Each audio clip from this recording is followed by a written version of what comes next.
지혜를 자랑하시는 어른들께서는 내 말을 들으시기 바랍니다. 아는 것이 많다고 자부하시는 세 분께서는 내게 귀를 기울여 주시기 바랍니다. 욥기 34장 2절. 분별력이 많으신 여러분은 내가 하는 말을 들어보시기 바랍니다. 하나님이 악한 일을 하실 수 있습니까? 전능하신 분께서 옳지 않은 일을 하실 수 있습니까? 욥기 34장 10절. 욥 어른께서 슬기로우신 분이면 내가 하는 이 말을 깊이 생각해 보시기 바랍니다. 내가 하는 말을 귀담아 들으시기 바랍니다. 욥기 34장 16절. 욥기는 묵상하기 참으로 힘든 말씀입니다. 하루아침에 자식과 재산과 건강을 잃고 하나님께 마저 버림받은 것 같은 상황에 처한 욥을 상상하는 것만으로도 마음이 힘듭니다. 그런데 만신창이가 된 욥에게 친구들이 찾아와 행한 언어폭력은 한 절 한 절이 아립니다. 읽기가 힘듭니다. 영화나 드라마를 보다가 너무 잔인한 장면이 나오면 고개를 돌리듯 그만 읽고 싶다는 생각마저 들 때가 있습니다. 세 친구가 3번씩 돌아가며 욥을 말로써 짓밟았습니다. 욥은 결국 마지막으로 길게 자신의 무죄를 다시 한번 주장하고는 더 이상 말을 하지 않았습니다. 말을 할 수 없는 지경에 이른 것입니다. 그런데 이제는 젊은 친구 엘리후가 나타나 이미 링 위에 쓰러져 있는 욥을 다시 한번 폭행합니다. 엘리후는 앞장인 33장에서 고난의 유익에 대해 말했습니다. 하나님께서는 고난을 주시지만 무덤에 있던 자로 하여금 생명의 빛을 보게 하기 위함이라고 말했습니다. 바울이 로마서에서 했던 말이 떠오르기도 합니다. 환난은 인내를 낳고 인내는 연단을 낳고 연단은 결국 소망을 이룬다는 말씀. 고난은 고난으로만 끝나지 않고 고난 속에서도 바른 길을 찾는 자에게 유익이 되기도 합니다. 그러나 환난 속에서 죽어가는 자를 향해 그 환난은 너의 죄 때문에 찾아온 것이니 죄를 고백하면 그 환난을 벗어나게 될 것이라 말하는 것은 결코 옳지 않습니다.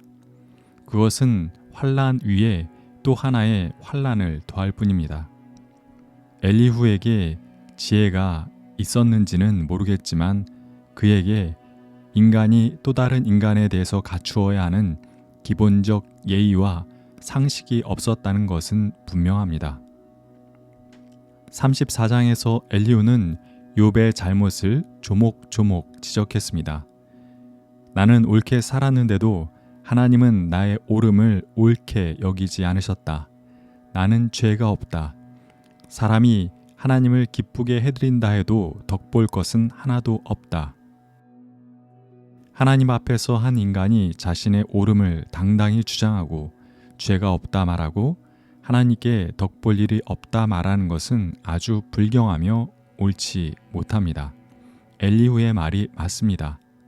그런데 욥의 상황 속에서는 아주 틀린 말도 아니었습니다. 욥의 상황 속에서는 그렇게 말할 수도 있는 말들이었습니다. 나중에 하나님께서도 욥의 말들을 그렇게 평가해 주셨습니다. 엘리후는 욥의 상황을 전혀 고려하지 않은 채 욥의 발언만을 문제 삼아 욥을 비난했습니다. 욥이 하나님을 조롱했다. 나쁜 일을 하는 자들과 짝을 짓고 악한 자들과 함께 몰려다녔다 라고 말했습니다. 이는 사실과 다른 과도한 비난이었습니다. 엘리후는 욥에게 하나님이 어떤 분이신지를 가르쳤습니다. 하나님은 악한 일을 하실 수 없다. 옳지 않은 일을 하실 수 없다. 하나님이 침묵하신다 해도 감히 하나님을 비난할 수 없다. 하나님이 숨으신다 해도 감히 하나님을 비판할 수 없다. 불경건한 왕이 백성을 다스리게 하셔도 인간은 하나님께 항의해서는 안 된다. 하나님은 온 땅을 주관하시는 전권을 가지신 분이시니 그 어떤 생명도 하나님을 비난할 수 없다. 하나님은 왕, 부자, 모든 인간에 대한 생사, 여탈권을 가지고 계시다. 하나님은 모든 생명에 대해 모든 것을 아시며 종국에 심판을 하실 분이시다. 엘리후의 하나님은 전능하신 하나님이며 절대적인 하나님이십니다. 인과응보의 하나님이며 권선징악의 하나님이십니다. 그런 인식은 욥의 세 친구들과 크게 차이가 없습니다. 그런데도 엘리후는 욥의 세 친구도 지혜를 깨닫지 못했다고 비판했습니다. 엘리후는 자신의 지혜가 욥의 세 친구의 지혜보다 뛰어난 지혜라고 여겼습니다. 이 발언에 대해 욥의 세 친구는 아무런 답을 하지 않았습니다. 욥의 세 친구는 엘리후가 알량한 지혜로 자기들을 정죄하는 모습 속에서 욥을 정죄하던 자기들의 모습을 보았는지도 모릅니다. 욥기 34장에서 엘리후가 가장 많이 반복 사용한 말은 내 말을 들으라 였습니다. 지혜를 자랑하시는 어르신들께서는 내 말을 들으시기 바랍니다. 아는 것이 많다고 자부하시는 세 분께서는 내게 귀를 기울여 주시기 바랍니다. 분별력이 많으신 여러분은 내가 하는 말을 들어보시기 바랍니다. 욥 어른께서 슬기로우신 분이면 내가 하는 이 말을 깊이 생각해 보시기 바랍니다. 내가 하는 말을 귀담아 들으시기 바랍니다. 분별력 있는 사람이면 내 말에 분명히 동의할 것입니다. 내 말을 들었으니 지혜가 있는 사람이면 욥 어른이 알지도 못하면서 말을 하고 기껏 한 말도 모두 뜻없는 말뿐이었다는 것을 알 수 있을 것입니다. 엘리후는 자신이 하나님을 가장 잘 안다고 생각했습니다. 바로 그 생각에서 엘리후의 폭력성이 나온 것입니다. 하나님의 절대성이 자신의 절대성으로 변질되는 경우는 허다합니다. 엘리후는 마치 하나님 전문가처럼 말했습니다.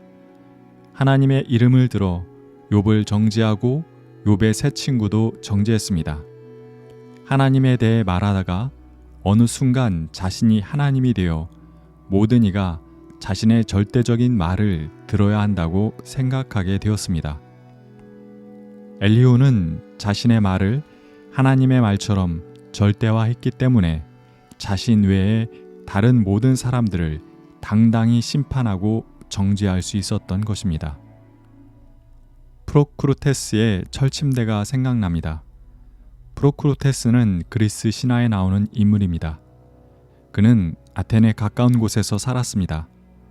그의 집에는 철로 만든 침대가 있었습니다.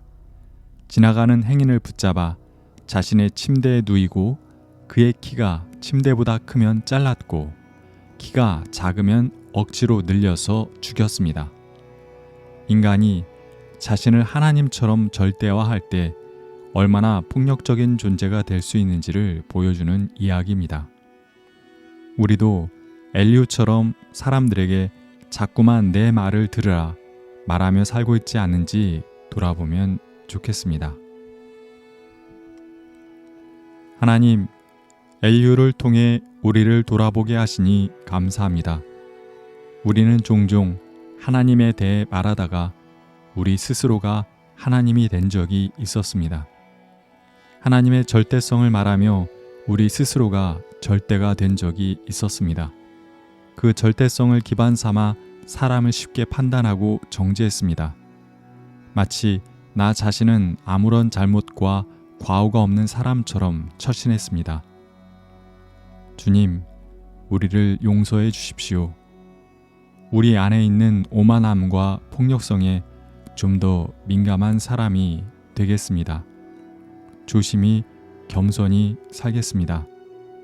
사람들에게 내 말을 들으라 말하기보다는 하나님의 말씀을 들으며 나 자신을 돌아보고 이웃의 가슴 아픈 사연을 들으며 위로하는 이가 되어 살겠습니다.